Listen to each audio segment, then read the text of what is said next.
இப்போ பார்க்க போகிற டாபிக் பார்த்தீங்கன்னா இங்கிலீஷில் ஒக்காபுலரியில் புதுசாக 2 வேர்டு பார்க்க போகிறோம். ஒன்று வந்து ஹேர்ஸு, இன்னொன்று வந்து செர்பன்டைன் கியூ. இந்த ஹேர்ஸ்னால் என்ன மீனிங்னா, ஒரு பெரிய ஒரு பிளாக் கார் வந்து ஒரு டெட் பாடியை அந்த இறுதி சடங்குக்கு எடுத்துகிட்டு போகிறாங்கல்ல, அந்த வாகனத்தை தான் ஹேர்ஸ்ன்னு சொல்லுவாங்க.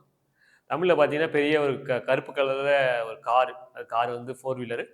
அந்த கார் வந்து ஒரு பிணத்தை எடுத்துகிட்டு போவோம். எதுக்காகனா அந்த ஈமை சடங்குன்னு சொல்லுவாங்கல்ல, இறுதிச் சடங்கு, அதை எடுத்துகிட்டு போவோம். ரீசெண்டாக பார்த்தீங்கன்னா இந்த புத்தவ் பட்டாச்சாரியான்னு சொல்லி வெஸ்ட் பெங்கால் இதுக்கு முன்னாடி சிஎம்மாக இருந்தார். ஸோ அவர் இறந்து போனார். ஸோ அந்த டைமில் பார்த்தீங்கன்னா நியூஸ் பேப்பரில் இந்த ஹியர்ஸ்ன்ற வேர்டு வந்து வந்துச்சு. ஸோ அடுத்து பார்க்க போகிற வேர்டு பார்த்தீங்கன்னா செர்பன்டைன் கியூ. கியூனா உங்களுக்கு தெரியும், வரிசை. செர்பன்டைன் கியூனா என்ன மீனிங்னா, ஏதாவது ஒரு இடத்துல நீங்கள் உள்ளே என்ட்ரு ஆகும்போது அந்த இடத்துக்கு என்ட்ரு ஆகும்போது பார்த்தீங்கன்னா பெரிய கியூ வந்து நிற்கும். பெரிய கியூனா ஒரே கியூ தான் நிற்கும். அந்த இடத்துக்கு உள்ளே போய் பார்த்தீங்கன்னா மல்டிப்புளாக வந்து கியூவாக பிரியும். ஸோ அந்த மாதிரி கியூவை தான் பார்த்தீங்கன்னா செர்பன்டைன் கியூன்னு சொல்லுவாங்க. ஃபர்ஸ்ட் பார்த்தீங்கன்னா யூனிக்காக ஒரே ஒரு லைன் போய் மறுபடியும் பிரியும். ஸோ இந்த மாதிரி எதை எங்கே பார்க்கலாம்னு பார்த்தீங்கன்னா நீங்கள் கோயிலில் பார்க்கலாம். என்ட்ரு ஆகும்போது ஒரே கியூ தான் இருக்கும். உள்ளே போய் பார்த்தீங்கன்னா பல கியூவாக பிரியும். இந்த செர்பன்டைன் கியூ எதுக்காக வந்துச்சுன்னா, நியூஸ் பேப்பரில் ரீசெண்டாக பார்த்தீங்கன்னா இந்திரா காந்தி ஏர்போர்ட் உங்களுக்கு தெரியும், நியூ டெல்லியில் இருக்குல்ல. ஸோ அந்த ஏர்போர்ட்டில் பார்த்தீங்கன்னா அந்த இண்டிபெண்டன்ஸ் டேவுக்கு அப்போ நிறைய கூட்டம் உள்ளே வந்துச்சு. அந்த கூட்டம் வரப்போ என்ன பண்ணுவாங்கன்னா மல்டிபிள் செக் பண்ணுவாங்க. யூஸ்வலாக இண்டிபெண்டன்ஸ் டே, ரிப்பப்ளிக் டே எல்லாம் பார்த்தீங்கன்னா த்ரெட் வந்து அதிகமாக வரும். இதுமாதிரி ஏர்போர்ட்டுக்கெலாம் பாம்பு வைக்கிறேன்னு சொல்லி. ஸோ அதனால் பார்த்தீங்கன்னா மக்கள் வந்து ரொம்ப அவதிப்பட்டாங்க. ஸோ இந்த டைமில் தான் இந்த செர்பன்டைன் கியூன்ற வேர்டு வந்து நியூஸ் பேப்பரில் வந்துச்சு. அடுத்து பார்க்க போகிற டாபிக் பார்த்தீங்கன்னா டிசீஸில் குலியன் பேர்ட் சிண்ட்ரம்.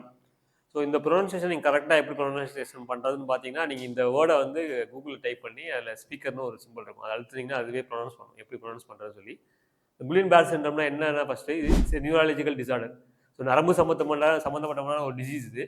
ஸோ இந்த டிசீஸில் என்ன பண்ணணும்னா, நம்மளோட இம்யூன் சிஸ்டம் இருக்குல்ல, அந்த இம்யூன் சிஸ்டம் நம்மளோட part of the neurological system இருக்குல்ல, அதை என்ன பண்ணணும்னா வெளியிலேருந்து வந்ததுன்னு நினச்சி அதை அட்டாக் பண்ணி அதை டெஸ்ட்ராய் பண்ண ஆரம்பிச்சிடும். ஸோ அந்த மாதிரி டைமில் தான் அந்த குலியன் பேர்ட் சிண்ட்ரம் வரும். குலியன் பேர்ட் சிண்ட்ரம்னா நத்திங் பட் நியூராலஜிக்கல் டிசார்டர். ஏற்கனவே நிறைய பார்த்துருக்கோம். அல்சைமர்ன்றது ஒரு நியூராலஜிக்கல் டிசார்டர் தான். ஸோ அதில் என்ன பண்ணணும்னா, நம்ம இம்யூன் சிஸ்டத்தை நம்ம பாடியே அட்டாக் பண்ணி அதை அழிச்சிடும். அந்த இம்யூன் சிஸ்டம் வந்து அதை அழிக்கிறது எதுன்னு சொன்னீங்கன்னா, நியூராலஜிக்கல் சிஸ்டத்தில் ஒரு பார்ட்டை அழிச்சிடும். ஸோ நியூரான்றது நியூராலஜிக்கல் சிஸ்டமில் வந்து அதுதான் வந்து basic unit. So it's a kind of neurological disorder. So இதை க்யூர் பண்ணலாம், பட் இட் டேக்ஸ் டைம். அடுத்த பார்க்க போகிற டாபிக் பார்த்தீங்கன்னா சயின்ஸ் அண்ட் டெக்னாலஜியில் ஃபஸ்ட்டு ஒரு இந்தியாவில் பார்த்தீங்கன்னா முதல் தடவையாக ஒரு அக்ரி எக்ஸ்போர்ட் ஃபெசிலிட்டி வந்து ஜேஎன்பிடின்னு ஒரு இடத்துல ஓப்பன் பண்ணிடுறாங்க. ஃபஸ்ட்டு ஜேஎன்பிடினா என்னென்னு பார்ப்போம். ஜேஎன்பிடினா ஜவஹர்லால் நேரு போர்ட் ட்ரஸ்ட்டு, இதுதான் வந்து அதோட ஃபுல் ஃபார்மு. ஸோ இந்தியாவில் பார்த்தீங்கன்னா போர்ட் வந்து நிறைய இடத்துல இருக்குது. ஈஸ்டர்ன் சைட்லேயும் இருக்குது, வெஸ்டர்ன் சைட்லேயும் இருக்குது. ஸோ முக்கியமான துறைமுகங்கள் பார்த்தீங்கன்னா இந்த வெஸ்ட் சைட்லேயும் இருக்குது, ஈஸ்ட் சைட்லேயும் இருக்குது. அதில் முக்கியமான துறைமுகங்கள் பார்த்தீங்கன்னா வெஸ்ட் சைடில் மும்பையில் இருக்கிற போர்ட்டு தான், அதான் நாவஷேவான்னு சொல்லுவாங்க. அதோட பேர் தான் Jawaharlal Nehru port trust. So யூஸ்வலாக இந்த மாதிரி இப்போ போர்ட் எல்லாமே போர்ட் ட்ரஸ்ட் இன் இந்தியான்னு சொல்லி ஒரு ஆர்கனைசேஷன் இருக்குது. ஸோ அதுதான் வந்து ஃபுல்லாகவே இந்த போர்ட் எல்லாமே நிர்வகிக்கும். அதுமாதிரி ப்ரெஸ் ட்ரஸ்ட் ஆஃப் இந்தியான்னு ஒன்று இருக்குது. அது எல்லாம் ப்ரெஸ் எல்லாம் வந்து நிர்வகிக்கும். கவர்மெண்ட் விஷயங்கள் எல்லாமே அது மூலமாக வந்து ரிலீஸ் ஆகும்.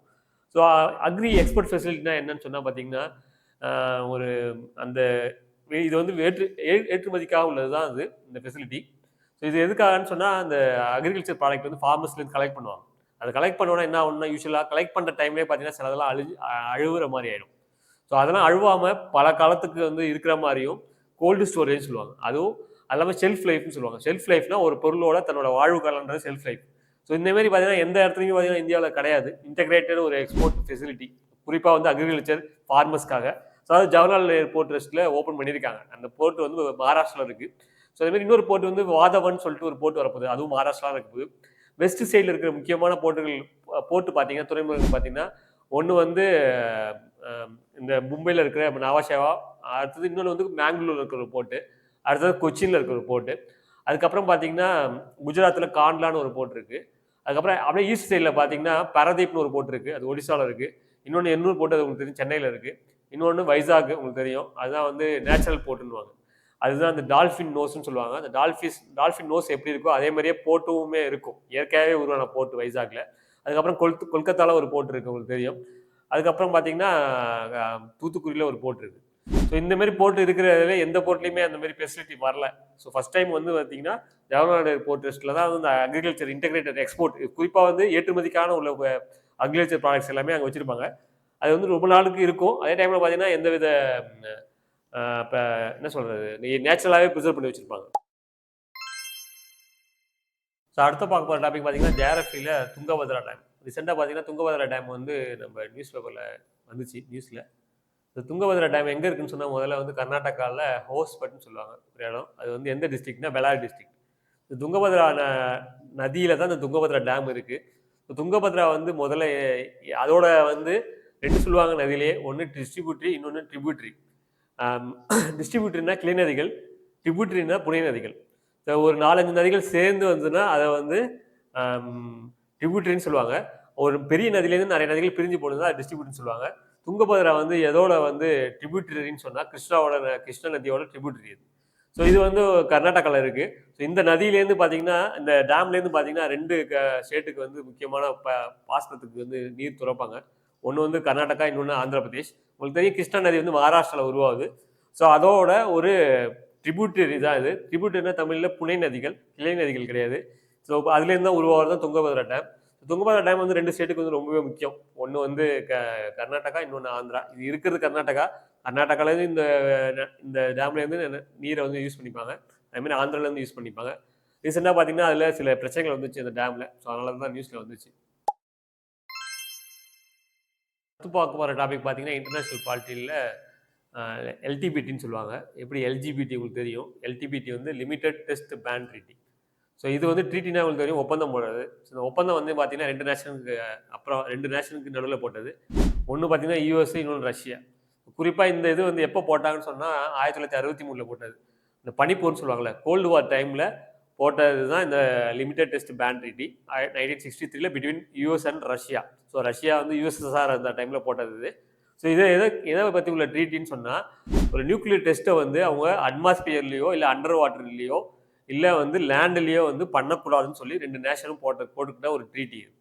எதுக்காக நியூக்ளியர் நான் ப்ரொலிஃபரேஷன் ட்ரீட்டின்னு சொல்லுவாங்க. இதன்படி வந்து அவங்க நியூக்ளியர் டெஸ்ட்டு பண்ணவே கூடாது. Nuclear test. ஸோ அது யூஎஸ் ரஷ்யா பண்ணாங்க 1963. ஸோ அதுதான் இது வரைக்கும் பின்பற்றிட்டு இருக்காங்க. எப்போனா இந்த வேர்ல்டு வார் 2 உங்களுக்கு தெரியும், யூஎஸ் வந்து 2 அணுகுண்டை வந்து இப்போ ஜப்பான் மேலே போட்டுச்சு. ஸோ அதுக்கு அப்புறம் வந்து தாக்கம் வந்து நிறைய இது வரைக்கும் இருக்குது. ஆகஸ்ட் 6 and 9 வந்து ஹிரோஷிமா டை, நாகசாகி டைன்னு சொல்லுவாங்க. ஸோ இது வந்து இந்த எல்டிபிடின்றது வந்து குறிப்பாக நியூக்ளியர் வெப்பன்ஸை இந்த 3 சொன்னேன்ல, அட்மாஸ்பியர், அண்டர் வாட்டர் அண்ட் லேண்டில், ஸ்பேஸில், ஸோ இதில் வந்து யூஸ் பண்ணக்கூடாதுன்றதுக்கு போட்ட ட்ரீட்டி அது. இப்போ அடுத்து பார்க்க போகிற டாபிக் பார்த்தீங்கன்னா பாலிசியில் ரெண்டு. ஸோ ஒன்று வந்து சிவில் ரெஜிஸ்ட்ரேஷன் சிஸ்டம், இன்னொன்று registration of birth and death act 1969. So civil registration சிஸ்டம்னா என்னென்னா, இந்தியாவில் ஒரு போர்ட்டல் ஒன்று இருக்குது. அது எப்படின்னா வந்து பிறக்கிறதையும் இறக்கிறதையும் வந்து கண்டினியூஸாக எல்லா ஸ்டேட்டுமே பார்த்தீங்கன்னா அந்த போர்ட்டலில் என்ட்ரு பண்ணி யூனிக்கான ஒரு நம்பரை ஜென்ரேட் பண்ணுவாங்க. அது மூலமாக death certificate, birth certificate produce பண்ணுவாங்க. ஸோ இது வந்து 2022 அப்புறம் நடைமுறையில் இருக்குது. ஒரு யூனிஃபைட் போர்ட்டல். எல்லா ஸ்டேட்டுமே வந்து எல்லா யூனியன் டெரிட்டரியுமே அதில் ஜாயின் பண்ணிட்டாங்க பர்த் அண்ட் டெத்தை வந்து ரெஜிஸ்டர் பண்ணுறதுக்காக. ஸோ இது பார்த்தீங்கன்னா அக்ராஸ் இந்தியா வந்து ஃபுல்லாகவே இருக்குது. ஸோ இது வந்து எதுக்கு கீழே கொண்டு வந்தாங்கன்னு சொன்னால், ஒரு ஆக்ட் ஒன்று இருக்குது, registration of birth and death act வந்து 1969. அது 2023 அது அமெண்ட்மெண்ட் கொண்டு வந்தாங்க. ஸோ அதன்படியில் வந்து எல்லா ஸ்டேட்டுமே கவர்மெண்ட் ஆர்கனைசேஷன் இருக்குல்ல, பிறக்கிறதையும் இறக்கிறதையும் வந்து ரெஜிஸ்டர் பண்ணணும். ஒருவேளை பிறந்து உடனே இறக்குறாங்களே, ஸ்டில் பர்த்னு சொல்லுவாங்கள்ல, ஸோ அந்த மாதிரி இருக்கிறதையும் வந்து ரெஜிஸ்டர் பண்ணணும். ஸோ ஒரு யூனிக் நம்பர் ப்ரொடியூஸ் ஆகும், அதுலேருந்து சர்டிஃபிகேட் ப்ரொடியூஸ் ஆகும் டெத்துக்கும் பர்த்துக்கும். ஸோ அதை வந்து நம்ம ஃபர்தராக வந்து நம்மளோட ஏதாவது ப்ராசஸுக்கு யூஸ் பண்ணிக்கலாம். ஸோ அதனால் இது ஒரு யூனிஃபைட் போர்ட்டல். இது யூனிஃபைட் பேமெண்ட் இன்டர்ஃபேஸ் கேள்விப்பட்டிருப்பீங்க. அதேமாதிரி சிவில் ரெஜிஸ்ட்ரேஷன் சிஸ்டம்ன்றது ஒரு unified portal for registration of both death and birth across India, across all state and all union territories. So அடுத்து பார்க்க போகிற டாபிக் பார்த்தீங்கன்னா, டிஃபென்ஸில் இந்தியன் ஏர்ஃபோர்ஸ் வந்து ஒரு எக்ஸசைஸ் பண்ணாங்க. அதான் வந்து ஃபஸ்ட் டைம் பண்ணது. இந்த எக்ஸசைஸ் வந்து மல்டிலேட்டர்னா பல நாடுகள் சேர்ந்து பண்ணுறதா மல்டிலேட்டர்னு சொல்லுவாங்க. பைலேட்டர்னா 2 நேஷன் சேர்ந்து பண்ணுறது பைலேட்டர். ஸோ அவங்க வந்து இந்தியன் ஏர்ஃபோர்ஸ் இருக்குல்ல, அது வந்து ஒரு எக்ஸசைஸ் பண்ணாங்க கோயம்புத்தூரில், சூலூரில். ஸோ அதான் வந்து ஃபஸ்ட் டைமாக ஒரு மல்டிலேட்டரல் ஏர்ஃபோர்ஸ் எக்ஸசைஸ் பண்ணுறது. ஸோ அந்த எக்ஸசைஸ் பார்த்தீங்கன்னா பேர் வந்து தரங் சக்தி. இந்தியன் ஏர்ஃபோர்ஸ் டேன்னு ஒன்று இருக்குது, அது அக்டோபர் 8. இதுக்கு முன்னாடி இந்தியன் ஏர்ஃபோர்ஸுக்கு வந்து பழைய பேர் பார்த்தீங்கன்னா ராயல் ஏர்ஃபோர்ஸ். பிரிட்டிஷ் கீழே 1947 வரைக்கும் இருந்தோம்ல.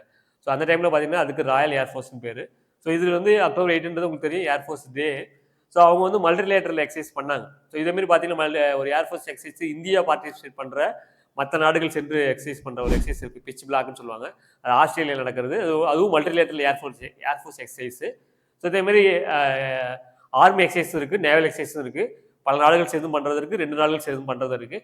நொமாடிக் எலிஃபென்ட் ஒரு எக்ஸாம் சொல்கிறேன். நொமாடிக் எலிஃபென்ட்ன்றது ஒரு army exercise between India and Mongolia. சரி, மங்கோலியாவில் எலிஃபென்ட் ஃபேமஸ்ன்னு தெரியும் உங்களுக்கு. ஸோ இதேமாதிரி ஏர்ஃபோர்ஸ் எக்ஸசைஸும் நேவல் எக்ஸசைஸும் அண்டு ஆர்மி எக்ஸசைஸும் ரொம்பவே இம்பார்ட்டன்ட்டு. ஒவ்வொரு எக்ஸசைஸ்க்கும் பேர் இருக்கும். எக்ஸாமில் இந்த கண்டிப்பாக பார்த்தீங்கன்னா எக்ஸசைஸ் ரிலேட்டடாக பார்த்தீங்கன்னா ஏதாவது கொஷின்ஸ் வந்து மேட்ச் த ஃபாலோவிங் வரலாம், இல்லை சிம்பிளாக கொடுத்து இந்த எக்ஸசைஸ் அந்த நாட்டுக்கு நடுவில் பண்ணுறது அப்படின்னு சொல்லி கூட வரலாம். இப்போ அடுத்து பார்க்க போகிற டாபிக் பார்த்தீங்கன்னா என்வரன்மெண்ட்டில் ராம்சர் சைட்ஸ். இந்த ராம்சர் சைட்ஸ்னால் எதை குறிக்குதுன்னா, ராம்சர் சைட்னா முதல்ல வெட்லேண்ட்னு சொல்லுவாங்க. வெட்லேண்ட்னா சேறு சகதியமாக இருக்கும். ஒரு 8 மீட்டர் வந்து பள்ளத்துக்கு வந்து சேறு சகதியமாக இருக்கும். அதான் வெட்லேண்ட் சொல்லுவாங்க. ஸோ வெட்லேண்டோட முக்கியமான தன்னோட வேலை என்னன்னு சொன்னால், கார்பன் டை ஆக்சைடு அளவுக்கு அதிகமாக பிடிச்சி வச்சிருக்கும். எப்பப்பெல்லாம் வெட்லேண்ட் வந்து கம்மியாகுதோ அப்போ கார்பன் டை ஆக்சைடு எமிட் பண்ணும். ஸோ வந்து குளோபல் வார்மிங்க்கு வெட்லேண்ட் குறையிறதும் ஒரு காரணம். ஸோ வெட்லேண்டை கன்சர்வ் பண்ணுறதுக்காக 1971 ஒரு அக்ரிமெண்ட் போட்டாங்க அக்ராஸ் வேர்ல்டு. ராம்சர்ன்றது முதல்ல என்னென்னா ஒரு ஈரானில் ஒரு இடம். ஸோ அதனால தான் ராம்சர் சைட்னு இன்டெரக்டாக சொல்கிறாங்க. Ramsar சைட்னா wetland. ஸோ மொத்தமாக பார்த்தீங்கன்னா இந்தியாவில் வந்து 85 சைட் இருக்குது. ஸோ இது வரைக்கும். ஸோ அதில் பார்த்தீங்கன்னா தமிழ்நாட்டிலையும் இருக்குது நிறைய சைட்டு. ரீசெண்டாக பார்த்தீங்கன்னா ஆட் ஆனாங்க. 85ன்றது இன்னும் போக போக இன்க்ரீஸ் தான் ஆகும், டிக்ரீஸ் ஆகாது. ஸோ முக்கியமாக வெட்லேண்ட் அந்த ராம்சர் சைட்டோட முக்கியமான வேலை என்னன்னு சொன்னால், அந்த சைட்டை வந்து ஒரு இடத்த வந்து அறிவிச்சிட்டாங்கன்னு சொன்னால் அங்கே வந்து ஃபர்தராக வந்து எந்த வித ஹியூமன் ஆக்டிவிட்டிஸும் இருக்கக்கூடாது. கவர்மெண்ட் அதை ப்ரிசர்வ் பண்ணும். ஸோ அதுதான் வந்து ராம்சர் சைட்னு அறிவிக்கிறதுக்கான முக்கியமான காரணங்கள். இது வரைக்கும் 85 இருக்குது. வேர்ல்டில் பார்த்தீங்கன்னா அதிகமாக ராம்சர் சைட் இருக்கிறது பார்த்தீங்கன்னா யுனைடெட் கிங்டமில் அதிகமான, அதாவது இங்கிலாந்துன்னு சொல்கிற இடத்துல அதிகமாக இருக்குது. ரெண்டாவது பார்த்தீங்கன்னா மெக்சிகோவில் ரொம்பவே அதிகமாக இருக்குது. ஸோ ஃபஸ்ட்டு 2 நேஷன் பார்த்தீங்கன்னா வெட்லேண்டு அதாவது ராம்சர் சைட்ஸ் இருக்கிறது பார்த்தீங்கன்னா ஒன்று யூகே, ரெண்டாவது மெக்சிகோ. ஸோ மொத்தம் பார்த்தீங்கன்னா அதில் 9 கிரிட்டீரியா சொல்கிறாங்க. ஸோ அந்த 9 கிரிட்டீரியாவில் ஏதாவது ஒரு கிரிட்டீரியாவை சாட்டிஸ்ஃபை ஆனால் அது வந்து ராம்சர் சைட்டாக அறிவிக்கப்படும்.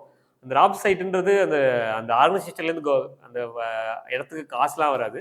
கவர்மெண்ட் இருக்குல்ல, ஒவ்வொரு நாட்டோட அரசு இருக்குல்ல, அது அந்த இடத்துக்கு காசு கொடுத்து அந்த இடத்த பராமரிக்கணும். ஃபர்தராக வந்து டிட்டரேஷன் ஆகாமல் அதை வந்து பராமரிக்கிறதுக்காக தான் அந்த ராம்சர் சைட் வந்து அங்கீகரிக்கிறாங்க, அதான் அனௌன்ஸ் பண்ணுறாங்க.